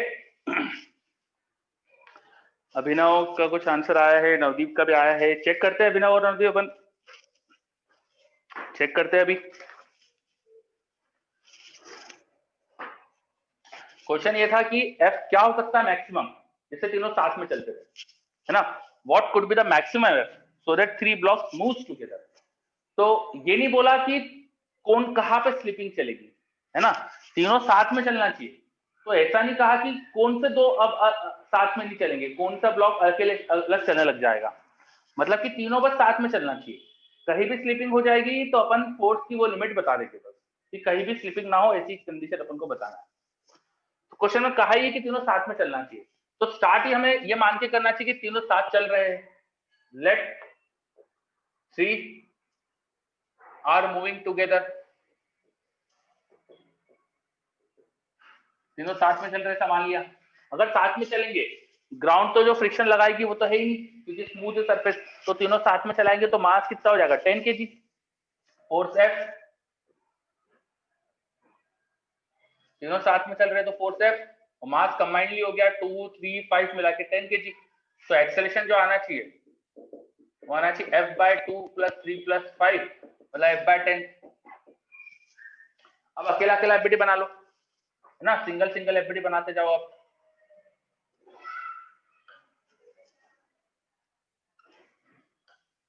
बीच वाला ब्लॉक ये बी, सबसे ऊपर का ये ए, नीचे वाला सी। अकेले अकेले एफबीडी बना देते हैं अपन। बीच वाले ब्लॉक पे एक्सटर्नल फोर्स एफ, उसका मास कितना था 3, तो 30 न्यूटन नीचे वेट, यहाँ से एक नॉर्मल, यहाँ ऊपर एक नॉर्मल ए पर, वो नॉर्मल यही नीचे, उसको मैंने N1 बोल दिया, यहाँ का नॉर्मल मैं N2 बोल देता हूँ।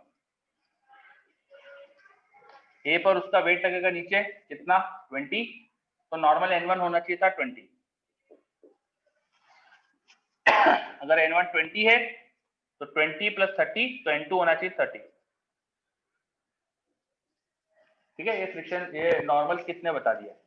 अब फ्रिक्शन सोचते हैं, बी आगे जाने की कोशिश कर रहा है, ए पर तो कोई फोर्स ही नहीं है, ना सी पे कोई फोर्स है, तो ए और सी दोनों ही बी पर पीछे फ्रिक्शन लगाएंगे।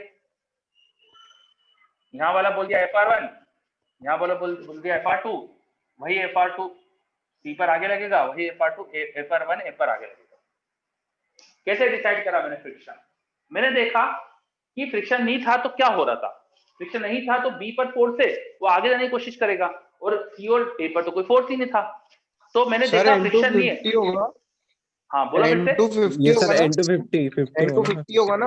30, 20, 50, हाँ 50 तो होना चाहिए। Yes sir. बिल्कुल सही कहा सर A2 का फ्रिक्शन फोर्स भी एक बार एक्सप्लेन कर दीजिए सर। हाँ। आगे की अब डायरेक्शन मैंने एबीसी में देखा फ्रिक्शन नहीं है तो क्या हो रहा था, फ्रिक्शन नहीं था अगर, तो बी पे फोर्स की वजह से वो आगे जाएगा, है ना। ए और बी पर कोई फोर्स ही नहीं था, देखो हॉरिजॉन्टल, ए पर केवल 2 फोर्स है, नॉर्मल और ये 20, उस पर किसी ने कोई एक्सटर्नल फोर्स लगाया नहीं था। बिल्कुल सी पर भी ऐसा था, अगर फ्रिक्शन नहीं है तो फ्रिक्शन नहीं है तो सिर्फ बी आगे जा रहा है, इसलिए ए और सी दोनों उसके पीछे फ्रिक्शन लगाएंगे क्योंकि उसके आगे जाने की कोशिश हो रही है। तो यहां से एक FR1 ए ने लगाया और सी ने इस पे FR2 पीछे लगाया।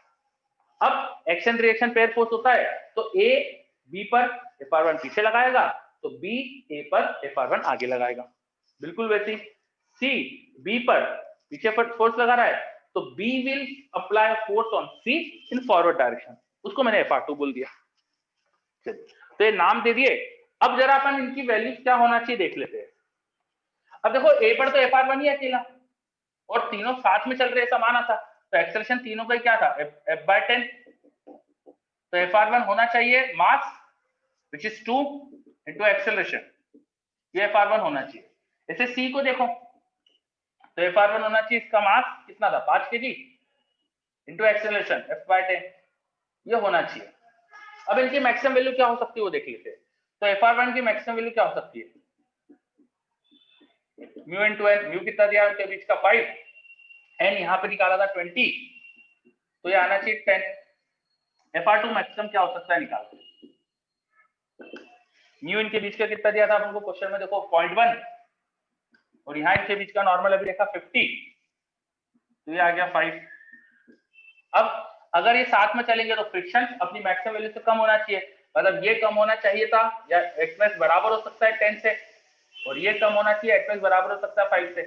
अगर ये 10 से छोटा है तो देखो ये 10 उधर ले जाओ, 100/2 करो, तो यहाँ से f की value less than equal to क्या आएगी 50, ऊपर वाली इक्वेशन से, और नीचे वाली इक्वेशन से 10 ऊपर ले जाओ, 5 से डिवाइड करो, f की value less than equal to क्या आएगी only 10।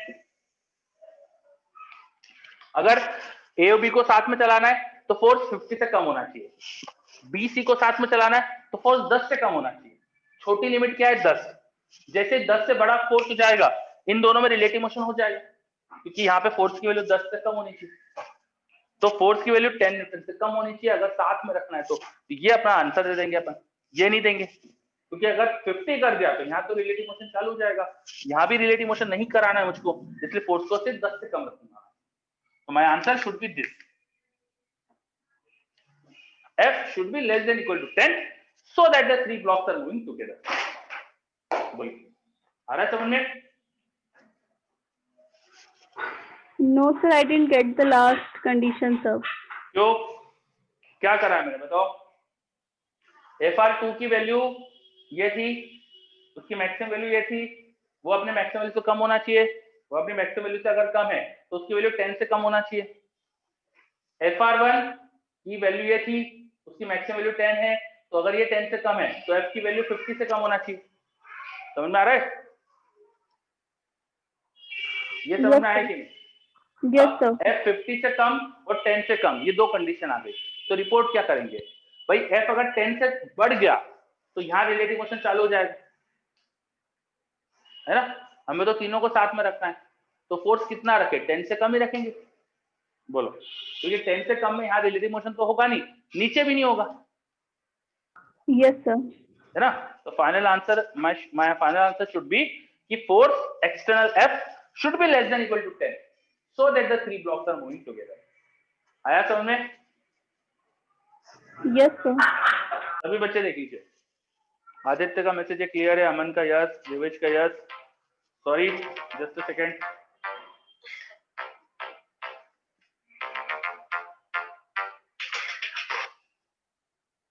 Just a second रुकिएगा।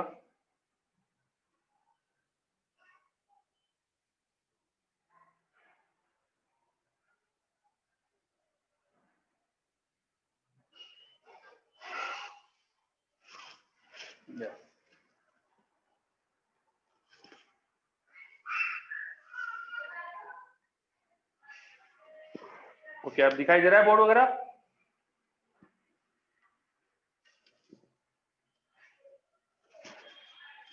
Board clearly visible? Yes sir. Okay बच्चों, यस सर। चलिए देख लीजिए, कोई दिक्कत हो तो बता दीजिएगा। Okay, question clear? फिर आगे बढ़े। Yes sir. तो ये हमने 3 ब्लॉक Yes, सिस्टम sir. का भी क्वेश्चन देखा। अब जैसे 2 ब्लॉक सिस्टम थोड़ा सा डिफिकल्ट था, 3 ब्लॉक भी थोड़ा सा और डिफिकल्ट हो जाता है, पर करने का तरीका वही है। देखो, अभी भी अगर आप मेथड से जाओ तो मेथड तो आसान है। मेथड क्या है? फ्रिक्शन जो चाहता है वो हो गया ऐसा मान लो, फ्रिक्शन चाहता है साथ में रखना, तो साथ में है ये मान लो, साथ में है मान के पहले देखो साथ में होने के लिए फोर्स क्या क्या चाहिए, फ्रिक्शन की वैल्यू कितनी होनी चाहिए, फ्रिक्शन की वैल्यू कितनी होनी चाहिए, उसकी मैक्सिमम वैल्यू क्या है वो देखो, और इन्हें कंपेयर करो, इन्हें कंपेयर करो, बस इससे क्वेश्चन हो जाते हैं। ये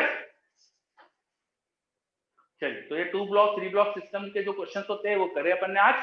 जो भी आज अपन ने थ्योरी पढ़ी है इसको याद रखना बच्चों अच्छे से। ये क्वेश्चंस की एक्चुअली मेथड है बस, और ये मेथड बच्चे जनरली भूल जाते हैं। अगर ये मेथड भूल जाते हो तो फिर आपको तकलीफ लगेगी इनमें, पर मेथड अगर अच्छे से रिवाइज कर लो तो आपको फिर ये सिंपल लगेंगे। तो इनकी बस मेथड याद रखो। ओके, अब फ्रिक्शन अपने टॉपिक ओवर। नेक्स्ट टॉपिक अब स्टार्ट करते हैं। सो ये हटा रहा हूं मैं, और नेक्स्ट टॉपिक हम स्टार्ट करेंगे सर्कुलर मोशन। हेडिंग लिख सकते हैं आप, circular motion. Circular motion,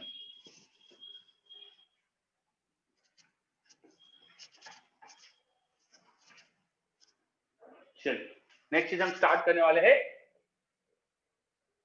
circular motion. आप क्या समझते हैं सर्कुलर मोशन के बारे में? बताओ सबसे पहले, आपको क्या पता है? What is circular motion? Anyone? Sir, motion along a fixed point. थोड़ा और आसान, कुछ और आसान चीज बोलो, आसान शब्दों में। So motion in XY plane. और आसान, नाम में समझ में आ रहा है? मोशन मतलब जिसमें वेलोसिटी हर समय change Motion in a circular path. बिल्कुल सही, सिंपल सी बात है ना? सर्कुलर मोशन ऐसा मोशन होगा जिसका पाथ सर्कुलर होगा। बहुत ही आसान सी चीज, ठीक है? If I have a circular path, suppose this is my circular path, suppose this is my circular path, and a particle is performing motion in this path. कोई पार्टिकल इसी पाथ पे चल रहा है, तो बस उस पार्टिकल को बोलेंगे कि वो सर्कुलर मोशन कर रहा है। उस पार्टिकल को बोलेंगे कि वो सर्कुलर मोशन कर रहा है। मान लो मैंने ओरिजिन जो सर्कल का था, जो सेंटर था, उसी को ओरिजिन ले लिया, ये एक्स वाई एक्सिस दिखा दी, कोई पार्टिकल है यहाँ पर P जो इसी पाथ में चल रहा है, तो हम बोलेंगे कि वो सर्कुलर मोशन कर रहा है। सिंपल सी बात, circular motion is motion in circular path, बहुत ही आसान सी चीज। अब अगर कोई सर्कुलर मोशन कर रहा है तो क्या उसका मोशन यूनिफॉर्म वेलोसिटी से हो सकता है? बताओ, क्या उसका मोशन? नहीं, बिल्कुल नहीं हो सकता, है ना? क्योंकि यूनिफॉर्म वेलोसिटी का मतलब वेलोसिटी की डायरेक्शन भी बदलना नहीं चाहिए। Yes sir. यहाँ तो डायरेक्शन बदलेगी, यहाँ तो डेफिनेटली डायरेक्शन बदलेगी, तो मोशन इसका कभी भी ऐसा हो नहीं सकता कि यूनिफॉर्म वेलोसिटी से। मोशन की डायरेक्शन क्योंकि बदल रही है, पार्टिकल जब यहाँ है तो velocity is always along the tangent to path, उसकी वेलोसिटी पाथ के टेंजेंट में होती है। तो यहाँ वेलोसिटी इधर होगी, यहाँ वेलोसिटी इधर होगी, यहाँ वेलोसिटी इधर होगी, वेलोसिटी हमेशा पाथ के टेंजेंट में होगी और वो बदलेगा। That's why motion cannot be with uniform velocity, मतलब पार्टिकल का एक्सेलेरेशन होगा ही, है ना? Circular motion is always an accelerated motion. Circular motion की खासियत ये है कि हमेशा एक्सेलरेटेड मोशन होती है। चलो, अब अगर सर्कुलर मोशन को कर रहा है तो उसका एक्सेलेरेशन क्या होगा, इस सारी चीजें समझेंगे अपन। उससे पहले हमने काइनेमेटिक्स जब पढ़ा था तो 5 चीजें डिफाइन करी थी, distance, speed, displacement, velocity, acceleration. वो सारी चीजें यहाँ पर भी वैलिड है, हर मोशन में वैलिड है। वो तो यहाँ डिस्टेंस की बात कर सकते हैं, स्पीड की बात कर सकते हैं, डिस्प्लेसमेंट की बात कर सकते हैं, वेलोसिटी की बात कर सकते हैं, एक्सेलरेशन की बात कर सकते हैं।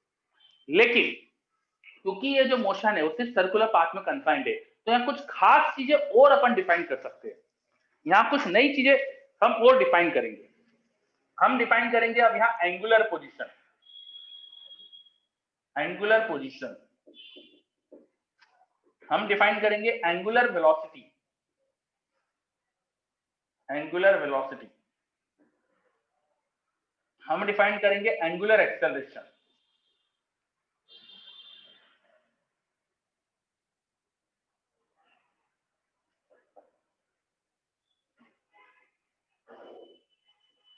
ठीक है? ये 3 चीजें हम और डिफाइन कर सकते हैं। क्यों करेंगे इनको डिफाइन? क्योंकि सर्कुलर मोशन की स्पेशलिटी जो है उसको आसान हो जाता है समझना अगर हम इस तरह की क्वांटिटी से चीजें समझे, तो इन क्वांटिटीज से चीजें थोड़ी सी आसान हो जाती है, इसलिए इन क्वांटिटीज को डिफाइन करके इनका यूज करेंगे अपन। चलो, ये पॉइंट समझना है आपको? आपके पास 5 फिजिकल क्वांटिटी काइनेमेटिक्स में लिखी थी अपन ने, वो तो है ही, उसके अलावा कुछ और क्वांटिटी हम ये डिफाइन करने वाले हैं। अब कैसे डिफाइन करेंगे, एक एक करके सबको डिफाइन करते हैं, ठीक है? देखो, पहली चीज angular position. Angular position define करने के लिए सबसे पहले कोई एक रेफरेंस लाइन ली जाती है। तो मैं मान रहा हूं कि मेरा एक्स एक्सिस की जो लाइन है, this is a reference line, this is a reference. Mic off रखिए please. This is a reference line, मैंने एक रेफरेंस लाइन चूज करी, फिर रेफरेंस लाइन पे एक पॉइंट को मैंने ओरिजिन चूज करा, एक ओरिजिन लिया, ओरिजिन से जो पार्टिकल मूव कर रहा है उसको जोड़ा, ओरिजिन से जो पार्टिकल मूव कर रहा है उसको जोड़ा, और ये जो लाइन बनी इसका रेफरेंस लाइन से जो एंगल है, बस इसी एंगल को कहते हैं angular position. Angular position is the angle of position vector of particle with reference line.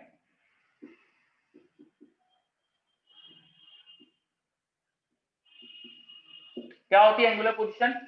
एक रेफरेंस लाइन चूज करी जाती है, उस रेफरेंस लाइन से पार्टिकल का जो पोजीशन वेक्टर, ये जो ओरिजिन से बनता है, इस वेक्टर का जो एंगल है, that is angular position.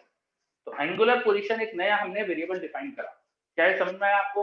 What is angular position? Angular position define करने के लिए हमें क्या क्या रिक्वायर्ड है? हमें चाहिए रेफरेंस लाइन, रेफरेंस लाइन होनी चाहिए हमारे पास। Is it clear? Yes sir. Yes sir. Very good. अब एंगुलर पोजीशन आ गई, तो जैसे पोजीशन से डिस्प्लेसमेंट डिफाइन करते हैं, वैसे एंगुलर पोजीशन से एंगुलर डिस्प्लेसमेंट डिफाइन कर सकते हैं हम। इसका एक डायरेक्ट कॉन्सिक्वेंस हो जाता है एंगुलर डिस्प्लेसमेंट, वो हो जाएगा change in angular position. Suppose final angular position theta F है, इनिशियल थीटा आई थी, तो इनका डिफरेंस इसे कहते हैं एंगुलर डिस्प्लेसमेंट। जैसे पोजीशन का चेंज डिस्प्लेसमेंट होता है, एंगुलर पोजीशन का चेंज एंगुलर डिस्प्लेसमेंट होता है। समझ में आई बात? कैसे डिफाइन करा जा रहा है इसे? बहुत सिंपल सी चीज है, ठीक है? Yes sir. ओके, अब एंगुलर वेलोसिटी पे आ जाते हैं। तो एंगुलर डिस्प्लेसमेंट जब डिफाइन करा है तो एंगुलर वेलोसिटी भी आसान हो जाती है। This is rate of change of angular displacement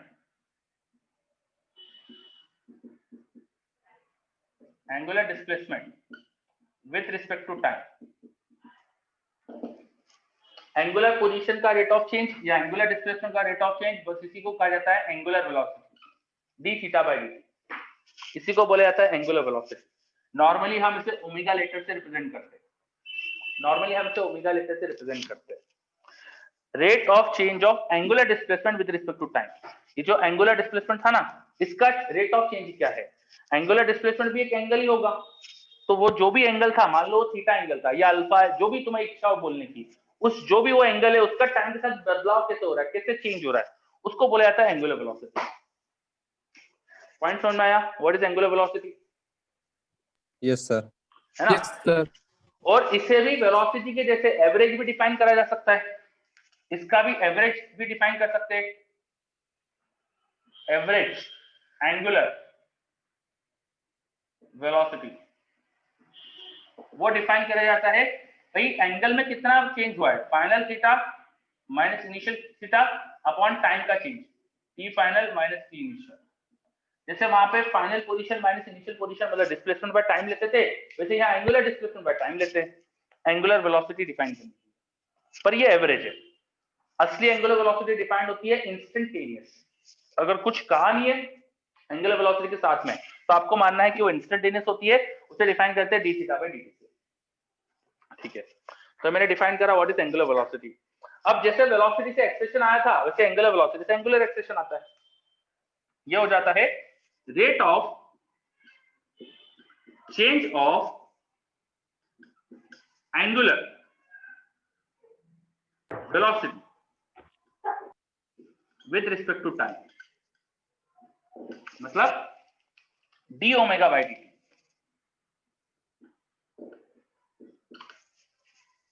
point समझ में आया? ये भी एवरेज डिफाइन करा जा सकता है, इसे अल्फा से रिप्रेजेंट करते हैं। और एवरेज अगर डिफाइन करना हो एवरेज, तो हो जाता है final omega minus initial omega by T final minus T initial. इस तरह से एवरेज डिफाइन हो जाता है। तो हमने इन क्वांटिटीज को डिफाइन करा जैसे हमने अपने एनएलएम जैसे काइनेटिक्स में डिफाइन करा था, कुछ उसी की जैसे नई क्वांटिटी बनी। तो एक क्वांटिटी समझ में आ रही है क्या, कैसे डिफाइन करी जा रही है? देख लीजिए अच्छे से इनको एक बार। Yes sir.